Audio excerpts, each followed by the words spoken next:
welcome back to Silver Streak from 1976. So far we see a train boarding as we meet George Caldwell, played by Gene Wilder. As the train worker, played by Scatman Crothers, is putting George's stuff away. So up goes Silver Streak from Los Angeles, which is named the train before you start asking. So the music composed by Henry Mancini and directed by Arthur Hiller. Now we meet Bob Sweet, played by Ned Beatty, who will be George's close buddy on the train trip for a little bit, and he shows George and tells all about the stops that they will come across until they reach Chicago, which is the destination. And now Bob speaks to this woman.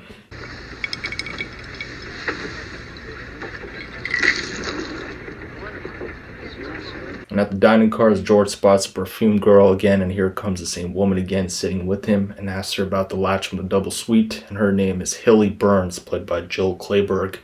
And asks him why he's going to Chicago, and he's just bored. He just wants to be bored, specifically. And George Caldwell's in publishing as she brings up a Professor Schreiner, and he's never heard of him, and he's divorced.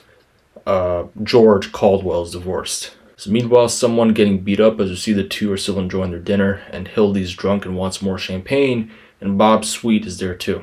And here comes another big-bellied guy and walks in here to check on the walls in his room and walks into Hilly's room. Now gets comfy and offers him to read Schreiner's book, and they kiss and speak about gardening. And George is about to close his eyes till he sees a dead body hanging right outside the window, and she relaxes him. Did you see it? Did you see that man? Or next morning, the Silver Streak is still moving as George looks inside the Schreiner book and sees this slip out. But he's referring to the picture of the guy on the book, and it's the author whose body saw Professor Schreiner, Hilly's professor. And she tells him Hilly's boss. And she tells him to go see Professor Schreiner down the hall since she thinks he's still alive, or she's playing dumb since she's his secretary. And Bob Sweet is there since George has to go see something in Schreiner's room, and someone is already there. And the guy there is already searching for whatever vital Schreiner had, and tells George to get lost as Reese here, played by Richard Kiel, you know, Jaws from James Bond, drags George out of here and throws George Caldwell out of the train and just walks. This is terrific! And walks out, so he walks and sees the little neighborhood and runs to see a woman milking a cow. And he wants to use her phone here, and her name is Rita Babtree, and tells him to milk the cow for now, since she's got to change first, and we'll take her to the sheriff. So he gives up on jerking the cow off and gets out of the car to find his plane, and tells her it will be a 2-hour ride, and notices the train will stop at Albuquerque, and it's fantastic since the train, the Silver Streak, will stop there too, and the sheriff can come to the train stop. And George spots the Silver Streak, and Rita also flying right over the sheep, and have made it to the town where George has to meet the sheriff, where he will meet the sheriff, and spots the Silver Streak stopping, and the sheriff will probably be spoken to later since he has to get on the train. I guess he forgot about the sheriff part. So long, Steve! George! And runs back on the Silver Streak. No point of a sheriff now. So it's moving again and goes into the dining car to see Hilly with the same guest whose room he walked into earlier. She moved on pretty fast. That's what George's thinking right now. And Bob Sweet's back as George is curious who that guy is, and he tells him his name's Roger Devereaux, an art dealer from Chicago. Looks like everyone's going to Chicago today. And George goes to see Hilly, and she hugs him like nothing's happening to tell her that he was pushed out of the train.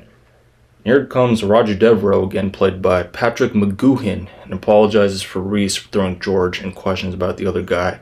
As Devereaux tells him Schreiner's room is being searched for some important papers, and looking Devereaux's eyes twitching here says it all. Murdered? That's right, last night. That's extraordinary. Why should you think? Yeah, you see that too?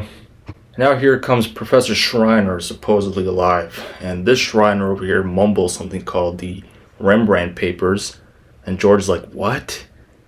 And here comes the same man who was searching Schreiner's room, Mr. Winey, played by Ray Walston, and is surprised to see George Caldwell is back on the Silver Streak.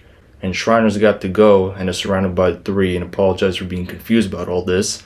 And George just leaves. And Whitney, giggling, Devereaux slaps Hildy, and George back to drinking on the dining car, and here comes Bob Sweet. Again. Now talks about a bridge. And even tells Bob's story about Schreiner and all that's happened, and Bob Sweet knows all about it. A lot about it. Tells me he saw Professor Schreiner today and mentions he's had a drink, And Bob Sweet quickly points out that Professor Schreiner doesn't touch alcohol, and the one George saw today was a fake Professor Schreiner. That makes a lot of sense. Alcohol. Oh, Bobby, just because you're a vitamin salesman? My name is Stevens. I'm a federal agent. And Bob Sweet finally reveals that he's an FBI agent by the name of Agent Stevens and has been working on this case for 2 years wanting to catch Roger Devereaux. And Stevens leads George to the top of the train where he saw the real Schreiner's body, the real Professor Schreiner, his dead body, and finds a piece of cloth and shows George that he wasn't confused at all. What he saw was true. And goes back in as Stevens says Schreiner had a phony paper linked to Roger Devereaux. The fake copies of the famous papers, as Schreiner was going to reveal them, the Rembrandt papers or letters.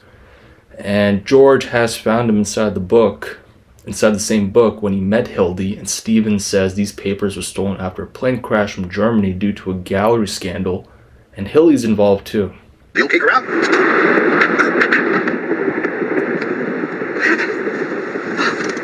So Devereaux's guys have shot Agent Stevens and tell them to get Hilly out of here, and the train worker comes in to see Stevens is dead and thinks George killed him. And George sees Winey and Reese, and the bullet was meant for George Caldwell, and runs off in the luggage car, and the side door is a no-go and breaks in Reese as he looks for George Caldwell. And he climbs on top of the Silver Streak, and George was hanging onto the side of the train, shoots a spear into Reese, and he gets killed. And he's managed to get off the Silver Streak and walks.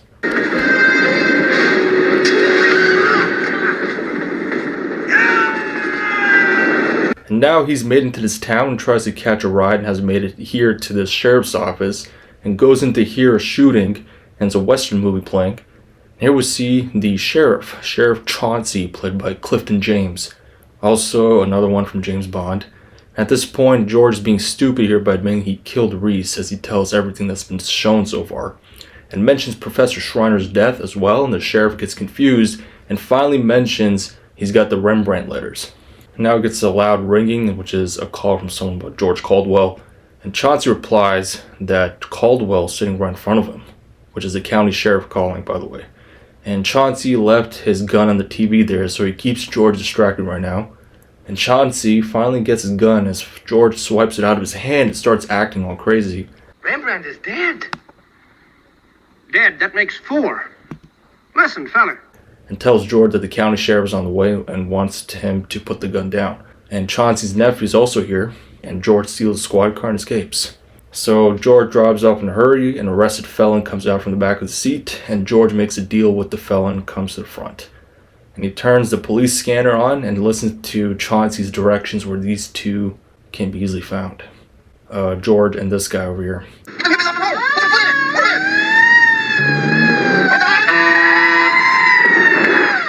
And there is already a blockade coming up, and the felon chooses to drive onto the cop cars and escapes afterwards. And the felon finally introduces himself as he yells at Chauncey on the radio, Grover Muldoon, played by Richard Pryor. And back on the Silver Streak as Devereaux and his guys are asking Hilly how she knows George Caldwell, and Devereaux will take care of her. So meanwhile, George spies on the dealership garage office here and runs back to Grover since they need another car to get to Kansas City.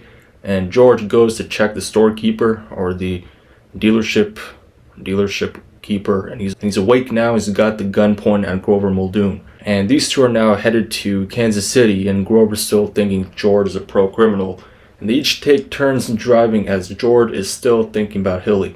And the two have made it to the Kansas City train station, and George is still jittery and excited till Grover points out that George's picture is all over the local headlines there, and there are travelers' aids everywhere waiting for George Caldwell.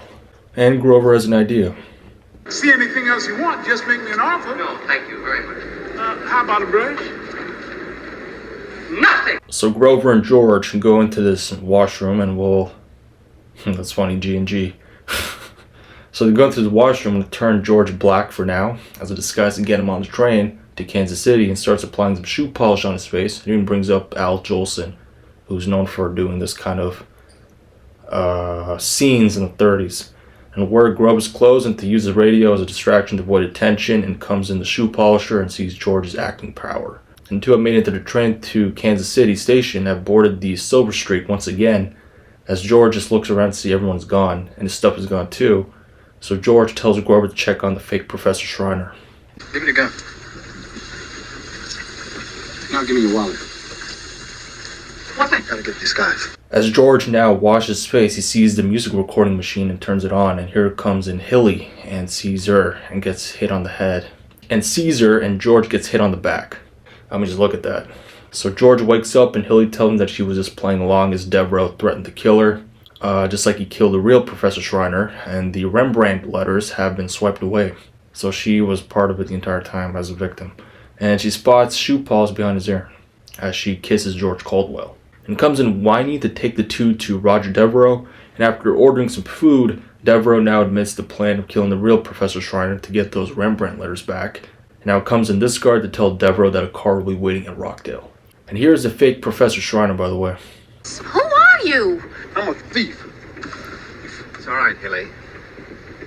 Now comes in the porter, which is really Grover Muldoon, and now drops some coffee on Devereaux on purpose. And he gets angry, and the two point their guns at him after calling him a certain word. And Devereaux goes for the button on the side, and they all go to the luggage car to see Whiny. And Hilly picks the Rembrandt letters from the safe. And here comes the fake Professor Schreiner shooting. And the goofball Grover Muldoon suggests to jump out of the train, and the sheriff here catches it too. And Devereaux burns the Rembrandt letters, and a helicopter will be waiting for them as he suggests to disconnect the train cars to get to their destination quicker. So the two have made it to the station, and here's a twist. I did not kill Sweet. We know that. And if you weren't so dumb, you would have realized that we planted that news story for your own protection. I've had men posted in every town since Dodge City trying to pick you up. And Grover is just moving his eyes here, thinking to himself that's his fault for falling for the trap at Kansas City. And the FBI agent here looks at some directions here to stop Devereaux for good, and Grover Muldoon, still acting like a porter here, pretends to be helpless and would like to go home. Hilarious. And they're all ready to go as he says goodbye to Grover Muldoon and thanks him for his help. With the Silver Streak still on the move, the FBI are getting ready as the police are blocking the track since everyone is being asked to get off the train. And Devereaux's got an idea before getting off the train, and the FBI have spotted Devereaux and start firing at each other. And Grover's back too so that he can give back George's wallet. And Devereaux has got the Silver Streak moving again, and two hop on. As the train moves, and Devereaux fires it back at the helicopter, and the train conductor lets go of the accelerator and wants to escape as Devereaux kills him. And there goes Roger Devereaux since he's hit.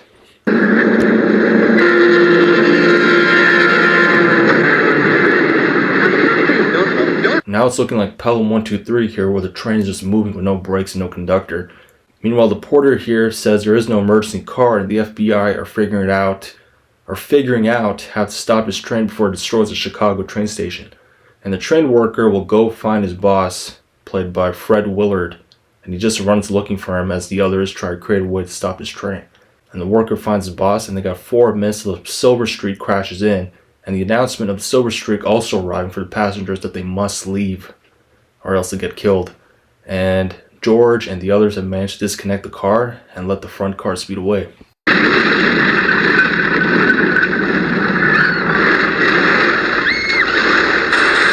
And the train looks like a landmark here, and Grover is still in this yellow display car, something like you would see in Grand Theft Auto Vice City if you play that game. And Grover drives off.